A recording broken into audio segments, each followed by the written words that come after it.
Hello प्यारे बच्चों, क्या हालचाल। मैं आशा करता हूँ कि आप लोग सब ठीक ठाक होंगे और आप लोगों का हमारे टॉपर्स स्टूडियो एजुकेशन में स्वागत है। और इस टॉपर्स स्टूडियो एजुकेशन के नए बैच जो चैंपियन बैच है उसमें आपका स्वागत है। तो जैसा कि बेटे मैंने जो है ये श्रृंखला चल रही थी, अपना तीसरा चैप्टर कंप्लीट हो गया मैथ में और मैंने सोशल साइंस में एक चैप्टर कंप्लीट कर दिया है। सोशल साइंस के जो है पॉलिटी का भाग है, पॉलिटी के भाग में अपने सत्ता की साझेदारी कंप्लीट कर दी है। और साइंस में मैं पोषण पढ़ा रहा हूँ, पोषण में भी लास्ट का कुछ पोर्शन बचा है, मैं कंप्लीट कर दूंगा। तो आज मैं आपके लिए लेकर आया, मैंने बताया था कि मैं कुछ चैप्टर तो कंप्लीट बताऊंगा, पूरा समझाऊंगा और आप लोगों को एक जो लेक्चर रहेगा उसमें 5 क्वेश्चन हर एक सब्जेक्ट के मैं दे दूंगा, ठीक है। तो मैथ्स में जो मैं बता रहा हूं वही इंपॉर्टेंट है, लेकिन मैं जो अलग से वीडियो बना रहा हूं ये सारे चैप्टर मतलब क्वेश्चन की, ये आपके लिए इंपॉर्टेंट। देखो तो क्या है बेटा, ये है class 10th science 5 IMP question, मतलब हर रोज में 5 क्वेश्चन दूंगा मैं आप लोगों को, ठीक है। हर रोज मतलब हफ्ते में यू मान लो 15-20 क्वेश्चन दूंगा मैं, 20 से 25 क्वेश्चन आपको एक हफ्ते में करना है पांचों सब्जेक्ट के, ठीक है। तो ये 5 एक आई के अपने आगे चलते हैं। देखो सॉरी ये एक आई के क्वेश्चन है, आपके साइंस के क्वेश्चन है। साइंस के क्वेश्चन है बेटा, इनको पढ़ो अच्छे से और समझो क्या कह रहा है वो क्या नहीं कह रहा है। देखो सबसे पहला क्वेश्चन क्या है बेटा, संयोजन अभिक्रिया को उदाहरण सहित समझाना है। इसको उदाहरण भी, पहले तो संयोजन अभिक्रिया की परिभाषा बताना है। क्या बताना है बेटा? परिभाषा बताना है, ठीक है। परिभाषा के बाद में इसका उदाहरण भी देके बताना है। क्या उदाहरण भी देके बताना है, इसको ऐसे डिफाइन करना है ताकि ये 3 से 4 या 5 नंबर में कभी भी आ सकती है, ठीक है। ये आप क्वेश्चन नोट कर लो पूरे पांचों।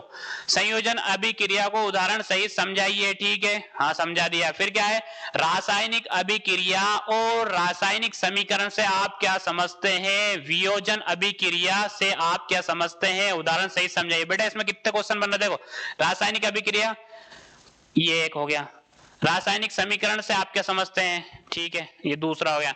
वियोजन अभिक्रिया तीसरा हो गया, ठीक है। आप क्या समझते हैं, उदाहरण, इन तीनों के उदाहरण से आप लोग पूरा समझ में आ जाएगा। तो ये आपका जो है दूसरा क्वेश्चन हो गया, इसको नोट कर लीजिए। क्वेश्चन बिल्कुल 100% याद करना, अगर ये याद नहीं करे फिर मुझसे मत कहना कि सर आपने जो बोला था वो नहीं आया, यही आएंगे, ठीक है। तीसरा क्वेश्चन क्या है बेटा, विस्थापन अभिक्रिया को उदाहरण सहित समझाइए। कौन सी विस्थापन अभिक्रिया को उदाहरण, कौन सी विस्थापन अभिक्रिया ये आपको समझाना है, ठीक है।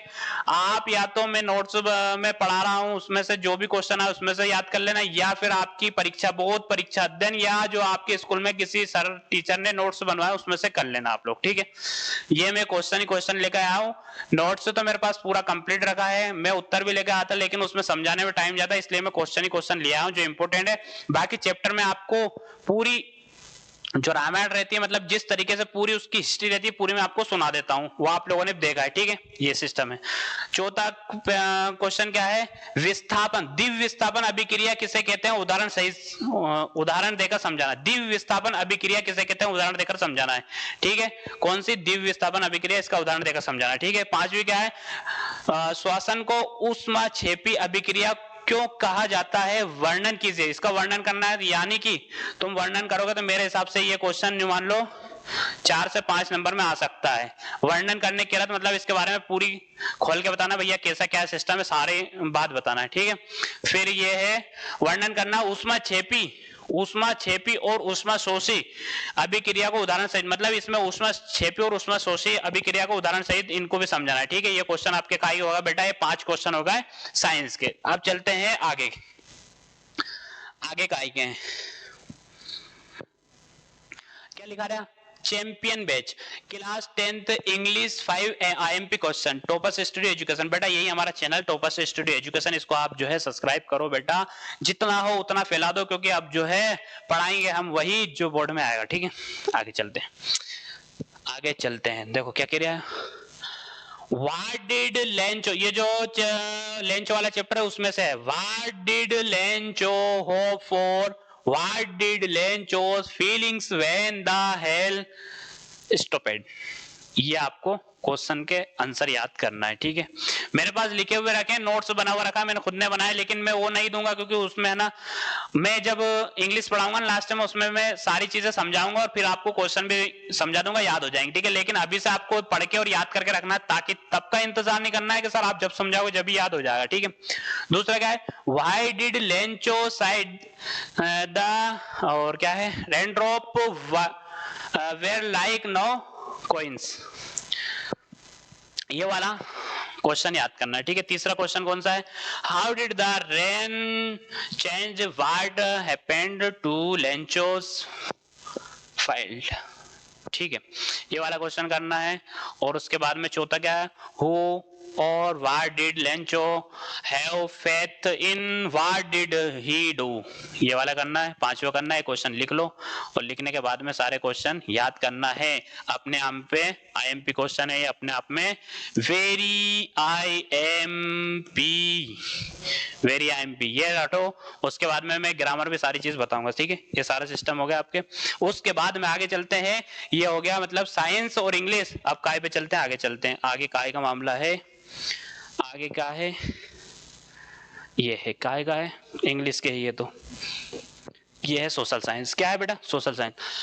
क्लास 10th सोशल साइंस के जो है कौन से क्वेश्चन है, 5 आईएमपी क्वेश्चन है। हमारा जो टॉपर्स स्टूडियो एजुकेशन, इसका सपोर्ट करिए बेटा। आगे पीछे चलते हैं, क्या बोल रहा है, ठीक है। बांगड़ और खादर मिट्टी में अंतर लिखना है। बांगड़ कौन सी मिट्टी होती है, खादर कौन सी मिट्टी है, इसमें अंतर बताना है, ठीक है। उसके बाद में इसमें अंतर आप लोगों को बताना है, ठीक है।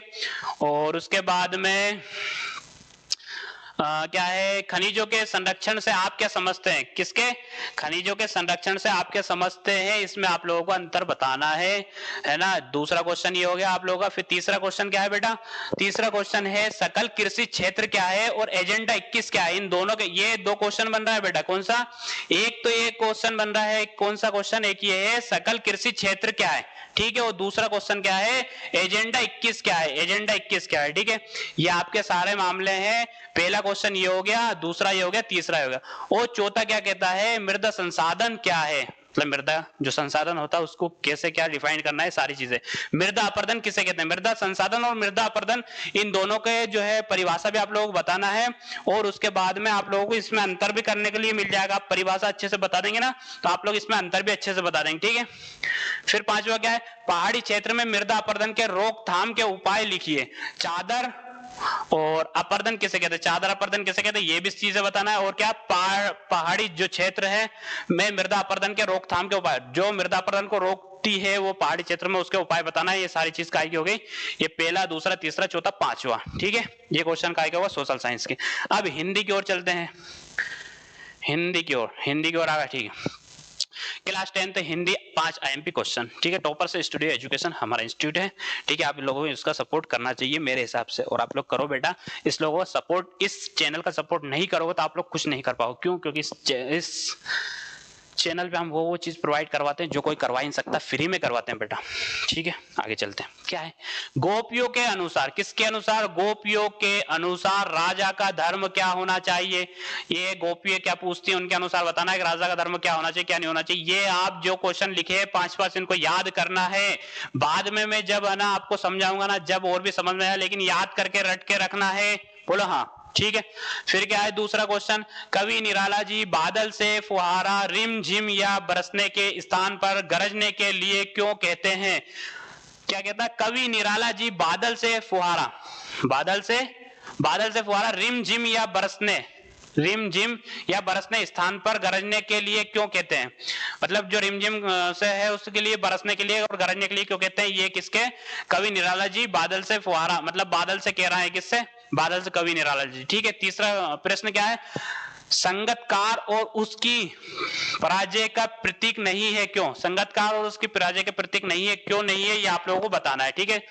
और उसके बाद में क्या, प्रयोगवादी काव्य की कोई 2 विशेषताएं लिखिए। बेटा ये लिखना जरूरी है प्रयोगवादी, क्योंकि ये जरूर आते हैं आप लोग, ठीक है। ये 10th में भी आते हैं, 12th में भी आते हैं। तो आप लोगों को जो जो क्वेश्चन मैंने प्रोवाइड किए हैं आप लोगों को याद करना है, ठीक है।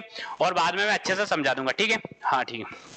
फिर आगे चलते हैं, छायावाद के प्रमुख 4 कवियों के नाम और उनकी रचनाएं लिखिए। छायावाद के प्रमुख 4 कवियों के नाम लिखना है बेटा, और उनकी रचनाएं लिखना है। ये अपने क्या होगा, ये अपने क्वेश्चन होगा 5 सब्जेक्ट के, ठीक है, 4 सब्जेक्ट के। पांचवा मैंने आप लोगों को पढ़ा दिया, ठीक है। तो अपनी जो श्रृंखला है यहीं समाप्त करते हैं बेटा। इस वीडियो में मैंने आपको क्वेश्चन बता दिए। अब जो मैं पढ़ाऊंगा साइंस, सोशल साइंस, वो लेके आऊंगा मैं आपके लिए, ठीक है। तो ये सारी चीजें, सारा मामला अपना 1 नंबर चल रहा है, ठीक है। तो जय हिंद फ्रेंड आप लोगों का। अब मैं ये वीडियो को यहीं समाप्त करता हूँ बेटा, अपना ध्यान रखिए और हमारा जो एजुकेशन है टॉपर्स स्टूडियो एजुकेशन, इसको सपोर्ट करिए बेटा, हर जगह पहुंचाइए कि भैया हम ये कर सकते हैं वो कर सकते हैं, हर एक इंसान को पता होना चाहिए, ठीक है। तो अपनी वीडियो को यहीं समाप्त करते हैं। जय हिंद फ्रेंड, आप लोगों का अपना ख्याल रखो।